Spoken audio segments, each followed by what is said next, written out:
SSMB 29 working టైటిల్తో మహేష్ బాబు రాజమౌళి కాంబోలో ఓ భారీ cinema తెరకెక్కుతున్న సంగతి తెలిసిందే. ఇప్పటికే ఈ సినిమా షూటింగ్ ప్రారంభమైంది. అయితే ఈ సినిమాకి లీకుల బెడద ఎక్కువైపోయింది. ముఖ్యంగా మహేష్ బాబు లుక్ కూడా బయటికి రాకుండా ఉండేందుకు రాజమౌళి ఎన్నో జాగ్రత్తలు తీసుకున్నారు. కానీ ఇప్పుడు ఏకంగా షూటింగ్ వీడియోనే బయటకు వచ్చేసింది. ఈ సినిమా రెగ్యులర్ షూటింగ్ కొన్ని రోజుల క్రితం ఒడిశాలో మొదలైంది. ఈ షూటింగ్కి సంబంధించిన ఓ వీడియో ప్రస్తుతం సోషల్ మీడియాలో వైరల్ అవుతోంది. ఎవరో ఈ షూటింగ్ని తమ ఫోన్లో రికార్డ్ చేసి సోషల్ మీడియాలో పోస్ట్ చేశారు. దీంతో క్షణాల్లోనే ఈ విజువల్స్ వైరల్ అయిపోయాయి.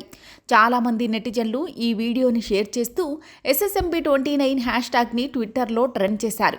ఈ వీడియోలో మహేష్ నడుచుకుంటూ వస్తుంటే ఓ వ్యక్తి ముందుకు నెట్టినట్లు ఉంది. అలా మహేష్ ముందుకు వచ్చి చక్రాల కుర్చీలో ఉన్న మరో వ్యక్తి ముందు మోకాలపై కూర్చున్నారు.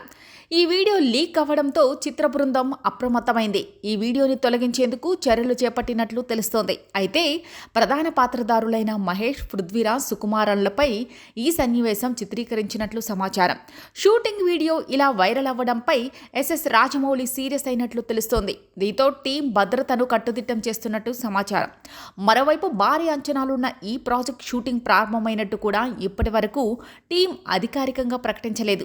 మరోవైపు ఒడిశాలో ఏర్పాటు చేసిన షూటింగ్ సెట్ ఫోటోలు, వీడియోలు కూడా ఇటీవల లీక్ అయ్యాయి. ఇలా వరుస లీకులు టీంకి తలనొప్పిగా మారాయి. ఇక షూటింగ్ విషయానికొస్తే ఈ నెల 28 వరకు లోలోమాలి, దేవమాలి, మార్చ్కండ్ ప్రాంతాల్లోని కొన్ని లొకేషన్లో చిత్రీకరణ జరగనుందట. తోలోమాలి పర్వతంపై భారీ సెట్ని రూపొందించారు. ఇక ఈ సినిమాలో కీలక పాత్ర పోషించనున్న ప్రియాంక చోప్రా కూడా ఈ షెడ్యూల్లోనే జాయిన్ అవ్వబోతున్నారట. ఇక ఈ సినిమాని భారీ బడ్జెట్తో తెరకెక్కిస్తున్నారు. గుంటూరు కారం సినిమా తర్వాత మహేష్, RRR తర్వాత రాజమౌళి చేస్తున్న చిత్రం ఇదే. ముఖ్యంగా రాజమౌళి RRRతో భారీ బ్లాక్ బస్టర్ కొట్టారు. దీంతో ఈ సినిమాపై అంచనాలు ఇంకా పెరిగిపోయాయి. మహేష్తో జక్కన్న ఎలాంటి సినిమా తీస్తున్నారో అంటూ అందరూ ఆసక్తిగా ఎదురుచూస్తున్నారు.